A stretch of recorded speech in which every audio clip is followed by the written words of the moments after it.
Peace, fam. This is Brother Harold from HawkTheHerald.com. Back with another reaction video. Once again, remember to please like, subscribe, and also share. And we're going to get right into it. South Africa says it is concerned about reports that the United States will begin taking in white South Africans who claim they're being racially discriminated against at home. South Africa says the claims are unfounded. I believe somebody holding a sign that says, "Make South Africa Great Again." The audacity. Make South Africa great again. Once y'all leave, yeah. The Foreign Ministry said it is most regrettable that it appears that the resettlement of South Africans to the United States under the guise of being refugees is entirely politically motivated and designed to question South Africa's constitutional democracy.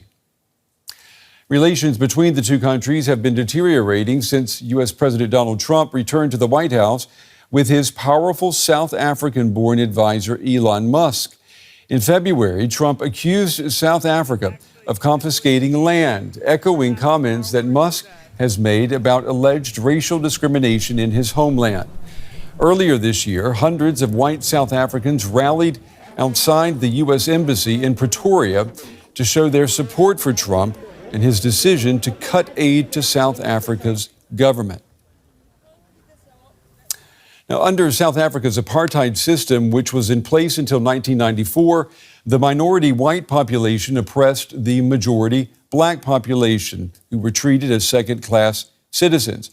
3 decades after apartheid ended, some white South Africans say they are now facing oppression at the hands of the black majority. And some are moving, resettling to the United States. I want to pull in now Lauren Landau. He's professor of migration and development at the University of Oxford in the UK. He is also a research professor at the University of the Witwatersrand African Center for Migration and Society. Professor, it's good to have you with us this evening. The white South Africans who are applying for asylum in the United States, what are they basing their claims on? They're basing their claims essentially on a fiction that white South Africans are being targeted, that white South Africans are disadvantaged by the new dispensation, and that they have a direct fear that they're being targeted in one way or another. Of course, their privileges of the past have been diminished somewhat, but by no means are they disadvantaged by South African standards. And so what we're seeing is, in fact, a claim based almost entirely on a fiction and on random incidents. What about the claims by U.S. President Trump and Elon Musk that white South African farmers are victims of racial discrimination? White South African farmers have struggled in the last 20 years, not because of racial discrimination, but because they have lost many of the subsidies that propped up white farmers during the apartheid era. They do face violence, as does everyone in South Africa. They do face economic uncertainty, as does everyone in South Africa. I think what we need to understand is that Trump's claims have very little to do with South Africa and are about his domestic campaign to show that there is global assault on whiteness, white privilege, that there is a global assault on white Christian men particularly, and this is a way of signaling that message back to his constituencies at home. What about the man from South Africa, Elon Musk? He claims that South Africa's government is actively promoting white genocide. Is that accusation justified? I don't think there's any justification for genocide. There is widespread crime. South Africa has an enormously high civilian murder rate, but most of the people being killed, most of the people being displaced or victimized are Black. There's clearly people in South Africa who dislike the white population. There are many more who dislike Elon Musk, but there's no signs of a genocide. The South African government has introduced various policies to redress apartheid's legacy of economic exclusion. What is the aim of these policies? Well, the aim of the policies is essentially to restore the dignity and the opportunities that were robbed over hundreds of years from the country's Black, mixed race, and other populations. There are high taxes, there are efforts to redistribute wealth, but white South Africans have one of the highest standards of living, at least in material terms, of anyone in the world. So even if they are paying taxes, even if they are contributing voluntarily or not to these kind of transformation programs, nothing is being taken away from them. They've been allowed to keep their land, they've been allowed to keep their businesses, they've been allowed to keep their privilege. So it's not true. I mean, there have been reports of farmland expropriations taking place, that farmland has been taken away from white landowners. There are efforts to redistribute land, to be sure. This is to compensate for the huge amount of land that was taken from people during the apartheid era. But South Africa has always compensated people for that. They can take land in the way that any other government can, to build roads, to build infrastructure.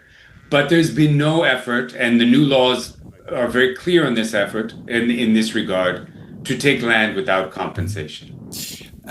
Do these policies, I'm just wondering, do they actually correct the historical wrongs that they are attempting to put right? Do they do that?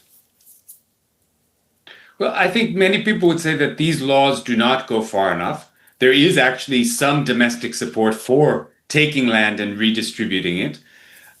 The white population still owns the majority of land. The white population is still overrepresented in business and in the higher echelons of the socioeconomic strata. So there's a lot more work to do. But of course, these processes can't happen overnight. Land redistribution is just one of many processes, many policies in place to try to address this. We all have critiques of those policies. We are all concerned about their slow pace, but none of them have overtly disadvantaged any single group. Should white South Africans qualify for asylum abroad? Is there a legal basis for their claims? I'm not a lawyer, but I would hazard to guess that they absolutely do not. There are many people in South Africa, refugees from the DRC, from Sudan, from elsewhere, who have been asking to be resettled to the United States or other places for years. They have a very strong case. White Afrikaners cannot show that they have a well-founded fear of persecution. They cannot show that they have been victimized in any particular targeted way. So I think under international law and under US law, they have no claim to asylum. They can come as immigrants, they can come as other kinds of migrants, but as refugees and asylum seekers, it makes very little sense. So these claims by Afrikaners, white farmers, that their lives are in danger or that their lives are being threatened because they are white, that you're saying would not qualify for asylum refugee status? If there was strong evidence of systemic targeting of white people because of for violence, for persecution of any kind, they would have a claim. The issue is that evidence is completely lacking. That the murder rate, that the prosecutions, that the persecutions, that the redistribution of land does not affect them disproportionately. We can make a lot of critiques about the South African government. We can make a lot of critiques about language, and there is racism, anti-white, anti-black racism in the country, but there's no sign of overt persecution. Professor Landau, we appreciate your time and your valuable insights on this Friday. Thank you very much. And what y'all think in the comments about these lies being told by these white Afrikaners? You know, us here in America, we know about white entitlement, white privilege. We know it. So we shouldn't fall for the lies, but like I said, leave a comment, tell me what you think. And once again, remember to please like, subscribe, and also share.